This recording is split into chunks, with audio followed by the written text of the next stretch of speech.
Sur le continent africain se déroule depuis de longs mois une tragédie qui a bien du mal à mobiliser la communauté internationale. Au Darfour, où les victimes se comptent par dizaines de milliers, où les actes de torture touchent en particulier les femmes. Les quelques organisations humanitaires sur place sont désormais elles aussi prises pour cible. Otages de ce conflit, elles auront du mal à rester. Jérôme Soulard, Guillaume Michel.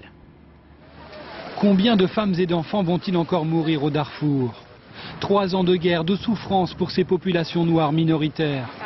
3 ans d'exil insupportable pour 3 millions de civils entassés aujourd'hui dans ces camps de fortune où l'on manque de tout. Depuis 2003, les crimes de guerre se multiplient dans l'indifférence quasi générale. Des villages sont incendiés par l'aviation soudanaise. À la solde du gouvernement, les milices arabes Janjaweed arrivent après. On les accuse de meurtre, de viol et de pillage. Regardez. Regardez, ils ont même brûlé nos semences pour qu'on ne puisse pas revenir. 3 ans de guerre, 400 000 morts. Les combattants rebelles du Darfour semblent dépassés par ces attaques. À Paris, nous avons pu rencontrer leur chef militaire. Je voudrais faire un appel au peuple français, à la communauté internationale et à tous ceux qui croient à l'humanité pour qu'ils empêchent le génocide de mon peuple, qu'ils évitent son exil et qu'ils le protègent.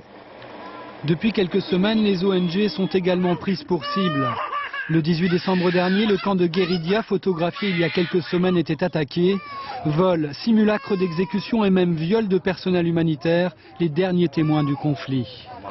C'est pas un acte isolé, il y a une recrudescence de violence, donc on sait qu'on parle beaucoup des exactions commises contre les populations civiles dans cette zone du Darfour. Maintenant ça se fait aussi contre les travailleurs humanitaires, donc on est très inquiet. Parce qu'au final ce sont des populations qui ne pourront pas être assistées.